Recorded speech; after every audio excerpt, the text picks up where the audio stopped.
बांग्लादेश ने कहा है कि उन्हें भारत आने में सिक्योरिटी की चिंता है और अगर उनके मैच श्रीलंका शिफ्ट नहीं किए गए तो वह वर्ल्ड कप में हिस्सा नहीं लेंगे। सुनने में यह बात बड़ी लगती है, लेकिन अब सवाल यह है कि इसके पीछे असली वजह क्या है और नुकसान किसका होगा।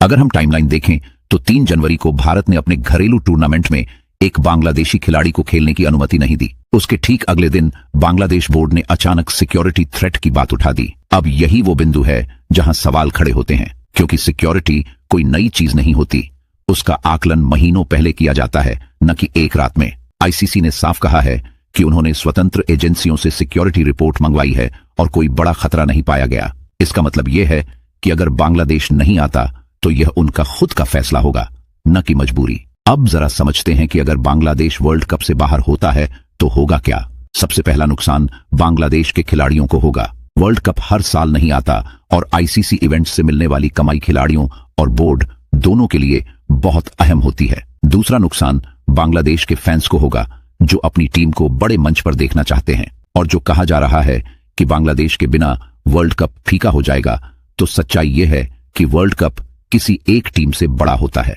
पहले भी ऐसा हुआ है कि टीमों ने यात्रा नहीं की और आईसीसी ने उनके मैच विपक्षी टीम को दे दिए। टूर्नामेंट फिर भी आगे बढ़ा। अब आते हैं भारतीय टीम पर। दूसरे टी20 मैच के बाद भी कुछ सवाल अभी खुले हुए हैं। ओपनिंग को लेकर चर्चा बनी हुई है। संजू सैमसन और ईशान किशन दोनों को मौके मिल रहे हैं और यही सही भी है, क्योंकि जब तक दोनों को सही रन नहीं मिलेंगे तब तक फैसला करना मुश्किल रहेगा। यहां किसी एक को तुरंत बाहर करना गलत होगा। मिडिल ऑर्डर में सबसे बड़ा सवाल सूर्य कुमार यादव के फॉर्म को लेकर है। छोटे कैमियो अब काफी नहीं है। अगर टीम को भरोसा चाहिए तो एक बड़ी पारी जरूरी है, क्योंकि फॉर्म तब वापस आता है जब बल्लेबाज क्रीज पर समय बिताता है। रिंकू सिंह की बात करें तो वह जिस रोल में खेले जा रहे हैं उसमें उनका असर सीमित हो जाता है। अगर उनसे पूरा फायदा चाहिए तो उन्हें थोड़ी ऊपर बल्लेबाजी का मौका देना जरूरी है, क्योंकि वह सिर्फ आखिरी ओवरों का बल्लेबाज नहीं है, वह मैच बदलने वाला खिलाड़ी है। अब न्यूजीलैंड की बात करें तो इस बार वे सिर्फ जीतने के लिए नहीं बल्कि टीम तैयार करने के इरादे से खेल रहे हैं। उनके कुछ बड़े खिलाड़ी उपलब्ध नहीं हैं,